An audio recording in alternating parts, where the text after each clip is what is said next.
And welcome back to the program. Our next guest is Sam Ayeni. He is a mental health researcher who helps people unlock purpose and joy by blending neuroscience with spiritual insight. Sam, welcome to the program. Thank you, Mark, for having me. What I'm really struck by is that you are a U.S. Army combat veteran.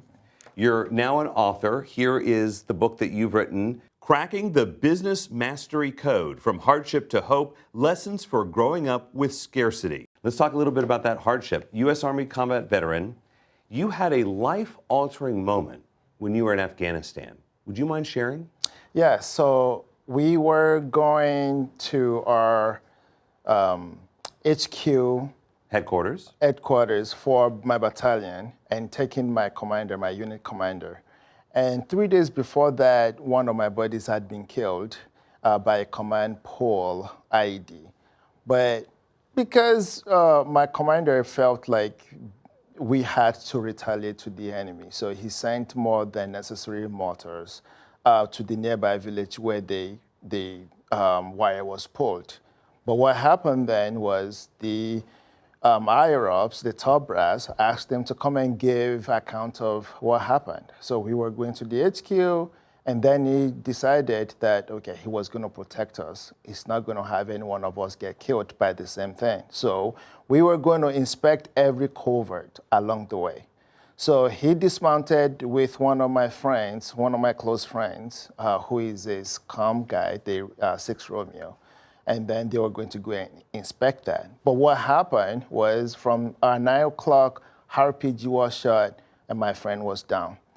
We dismounted, rushed out, took my friend and the commander back to the striker, and then the convoy turned around. We went back to the base. But upon getting there, my friend was on the ground. His body was there. His brain was still in his skull, but I couldn't have conversation with him anymore. So I figured, what just happened? My brain just couldn't compute that. Someone I was talking to a few minutes ago, now I can't talk to him anymore. So I had 3 realizations. One is that we are much more than humans. We are not just human, this body running around. This body is useless without the real person that is in there, the unseen part of us. So I had the first realization. The second realization I had was our days in these bodies are numbered. And then third realization is pain sucks.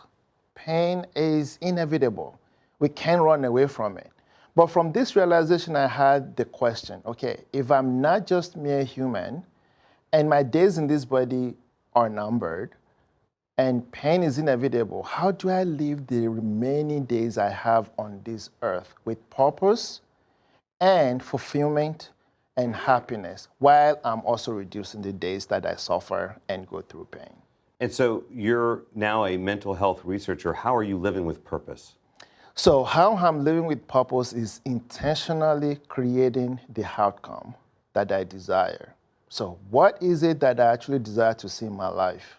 One of the things I do early in the morning when I wake up, and last thing I do before I go to bed at night, is actually picture, imagine, feel, and experience what I would like to see in my life. And by doing that, then go to the next level or the next stage, which is actually implementing the actions that take me there. So essentially, you're saying that you and anybody listening right now can visualize part of what they want to become reality.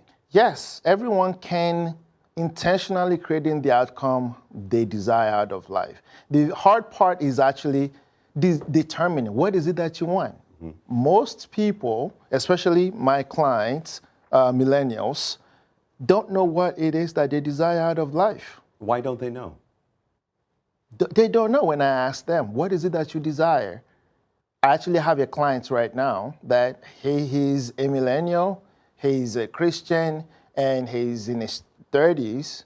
He hates his job, doesn't like where he lives right now. And I asked him the question, what does a good life look like for you? And he said, I don't know. Why don't you know?